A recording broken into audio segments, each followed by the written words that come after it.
Já estamos de volta com o TJ Regional, edição da tarde. Vamos daqui a pouco falar sobre os direitos do cidadão, mas eu tenho um recado da Unopar antes para você. Você já aprendeu a ser digital na hora de ouvir música, de ir no banco, de ficar perto dos amigos?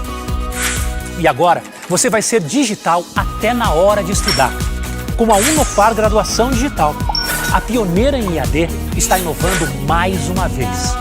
Graduação Digital é ter aulas na unidade uma vez por semana, com transmissão ao vivo do professor. Unopar Graduação Digital. Você digital até na hora de estudar.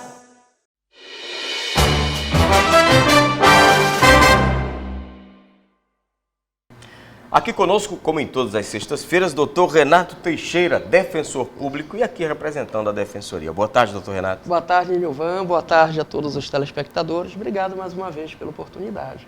A gente tem, doutor, hoje, e senhoras e senhores telespectadores, uma pergunta e através dela vamos desenvolver outras tantas.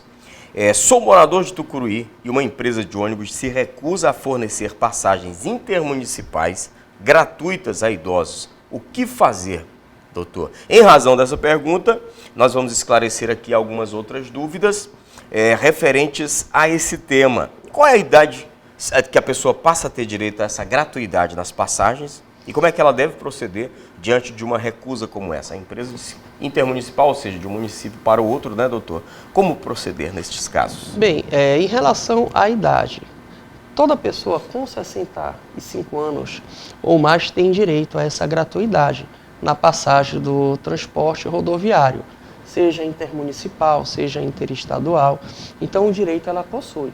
Agora, se acontecer da empresa se recusar, é importante essa pessoa procurar a Defensoria Pública ou o Ministério Público também, para justamente fazer essa reclamação. No caso da Defensoria Pública, a gente caminha uma notificação até a empresa, aí essa empresa comparece e a gente busca ali compor aquela situação. Se realmente for verificado isso, que a empresa não está cumprindo o que a lei determina, aí a gente entra com uma ação civil pública, pode pedir também indenização por danos morais coletivos e dano moral individual também àquela pessoa que foi impedida de viajar, mesmo estando ali no seu direito. E também há uma outra possibilidade para aquelas pessoas que não moram, por exemplo, numa cidade que tem Defensoria Pública instalada. Certo. Elas podem procurar o site da Arcom, só jogar ali na pesquisa do Google, vai ver Arcom Pará, e fazer uma reclamação diretamente no site. Pode ser feito também por e-mail, por telefone, que tem no site. Isso se for intermunicipal. Se for interestadual, aí é melhor ir no site da ANTT, que é a Agência Nacional que regula o transporte terrestre. E ali fazer também a reclamação. Há também números de telefone, há e-mail e há no próprio site um campo para registro dessa reclamação e dentro de um prazo de 30 dias deve existir a resposta. Ou seja, se a empresa não se adequar, ela pode sofrer penalidades, porque a legislação é clara. Certamente. É obrigatório, né, doutor? Exatamente. Nós temos mais uma outra pergunta baseada nessa sugestão aqui do nosso telespectador. Em relação aos idosos, existe diferença de regras entre a viagem intermunicipal e a interestadual? Sim, em relação à disponibilidade de vagas. Se é intermunicipal, deve ser reservado 10% dos assentos para as pessoas idosas. E nesse caso não há exigência na lei de se demonstrar uma vulnerabilidade econômica. Basta ter a idade? Basta ter a idade, já é o requisito necessário. Entendi. Porém, na interestadual, já de um estado para o outro, aí nesse caso, além da questão da idade, de 65 anos, também tem que demonstrar que tem uma renda igual ou inferior a 2 salários mínimos. Isso está na legislação. Está na legislação. Tá na lei. O que é que pode ser feito para facilitar, para a pessoa não ter a necessidade de andar com comprovante de renda? É procurar a Secretaria da Criança e Ação Social e obter a carteira do idoso, que é uma carteira que é fornecida em convênio com o Ministério do Desenvolvimento Social e Combate à Fome. Sim. Aí com essa carteira aí é só apresentar na bilheteria, aí a pessoa vai ter direito. Não é? Na interestadual, então, não são 10%, são 2 assentos. 2 assentos. E se ultrapassar essa quantidade, a pessoa tem o direito de pagar somente 50% da passagem. Muito bem. Mais uma pergunta aqui do telespectador. Há também outras pessoas com esse direito à gratuidade, ou seja, além dos idosos? Quem mais, doutor? Sim.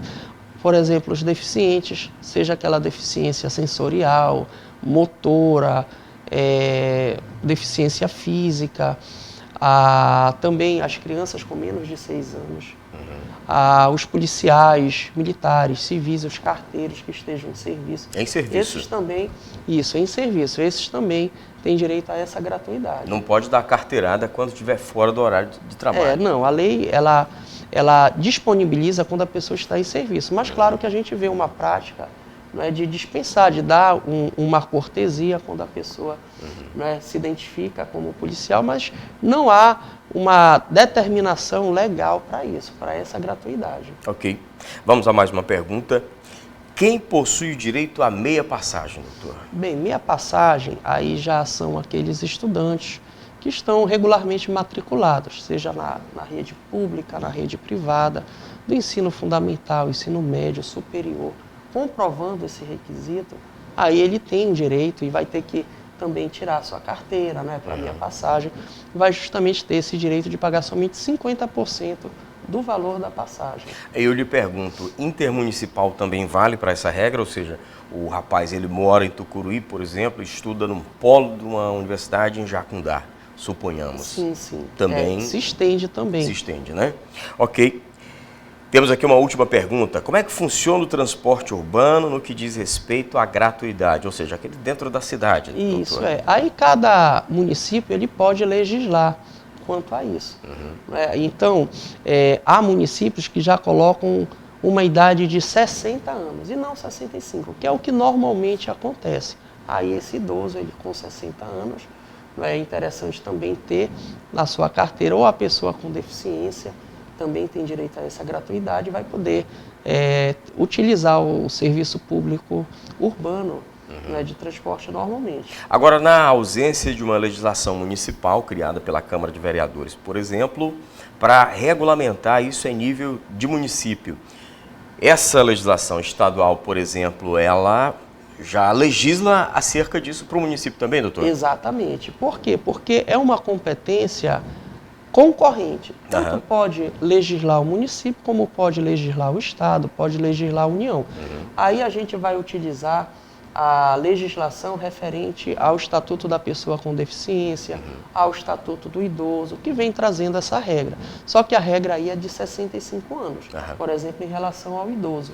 Só que se a lei municipal dispor de uma idade inferior, que é o que ocorre, por exemplo, em Belém, que são 60 anos, aí essa lei ela vai ser implementada e ela é cogente, obrigatória. Muito bem.